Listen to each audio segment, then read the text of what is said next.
অনেক দিন ধরেই মায়ের হাতে একটু ইলিশ মাছ রান্না করতে ইচ্ছে করছিলো, তাই আজকে মাকে বললাম একটু ইলিশ মাছ রান্না করো। তো বাজার থেকে কাঁচা ইলিশ নিয়ে এসেছি। তো মা ইলিশ মাছ আনবো দেখে মা আগে থেকেই মশলা বেটে রেখেছিল, সর্ষে বাটা, পোস্ত বাটা, হলুদ দিয়ে সব ম্যারিনেট করে রেখেছিল। তো সেগুলোকেই মাছের উপরে, কাঁচা মাছের উপরে দিয়ে সুন্দর করে মাছটাকে ম্যারিনেট করা মশলা দিয়ে ভালো করে মাখিয়ে নিল।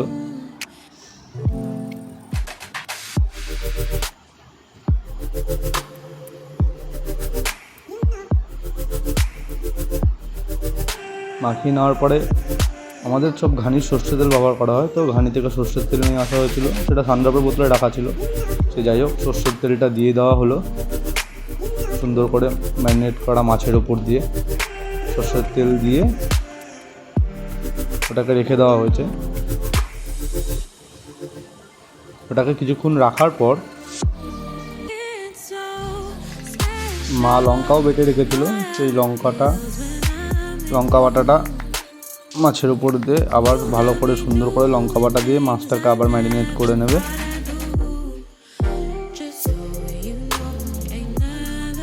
মাছটাকে সুন্দর করে এপিট ওপিট করে ম্যারিনেট করতে হবে ভালো করে, যাতে মাছের গায়ে পুরো ঝালটা লাগে লঙ্কাটা।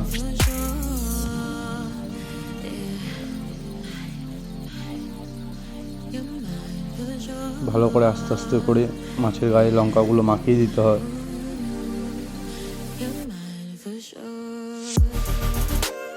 মাখিয়ে দেওয়ার পরে দেখতে এত সুন্দর মনে হচ্ছিলো যে রান্না এখানেই হয়ে গেছে।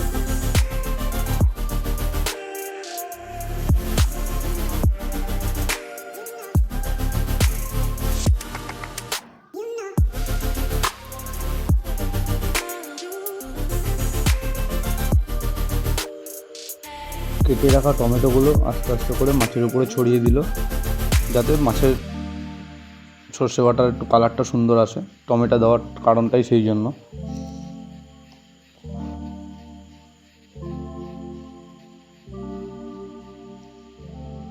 তো দিয়ে আস্তে আস্তে লো ফ্লেমে গ্যাসে বসিয়ে দেওয়া হলো।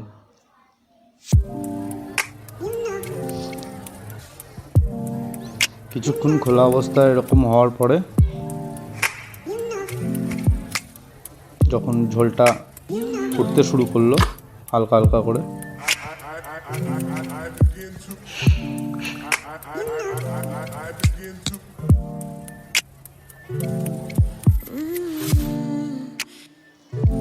এবার ঢাকনা দিয়ে ঢেকে দিতে হবে। ঢেকে দিয়ে কিছুক্ষণ ওয়েট করতে হবে। কিছুক্ষণ পরে ঢাকনা খুলে আবার মাছটাকে এপাশ ওপাশ করে উল্টে নিতে হবে, আর একদমই সাবধানে উল্টাতে হবে যাতে মাছটা না ভেঙে যায়। মাছটা ভেঙে গেলে দেখতে খারাপ লাগবে, এটাই চেষ্টা করবে যাতে মাছটা যাতে না ভেঙে যায়। মাছ ভেঙে গেলে দেখতে অতটা ভালো লাগবে না। তো সুন্দর করে এপিট ওপিট উল্টে দিল মাছটা, উল্টে দিয়ে আবার ঢাকনাটা বন্ধ করে দিতে হবে। 20 মিনিট পরে আবার প্রায় মাছটা আমাদের হয়ে এসছে। ফাইনালি 20 মিনিট পরে দেখো মাছটা কত সুন্দর হয়েছে। সবাই সর্ষে বাটা কী বলো তো, ঝোল ফোল খেতে ভালোবাসে, কিন্তু একটুখানি সুন্দর করে টাইট করে খেলে, মানে ঝোল একটুখানি কম থাকবে, সর্ষে বাটার গ্রেভিটা একটুখানি টাইট হলে খেতেও সুন্দর লাগে ভাতের সাথে। তো দেখতেই পাচ্ছ কেমন হয়েছে রান্নাটা, বুঝতেই পারছো।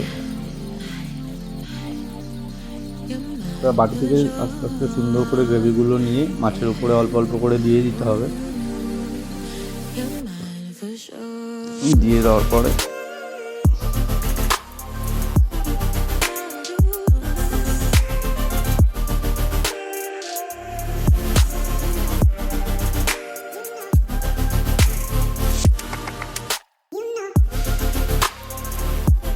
এবার এটাকে দেখতে সুন্দর করার জন্য ওপর থেকে কাঁচা লঙ্কা দিয়ে দিতে হবে মাছের উপরে, এটা দেখতে সুন্দর লাগে, এই আর কিছু না। দেখো কত সুন্দর লাগছে, কালারটা কত সুন্দর এসছে। এখন খেয়ে দেখবো এটা কেমন হয়েছে।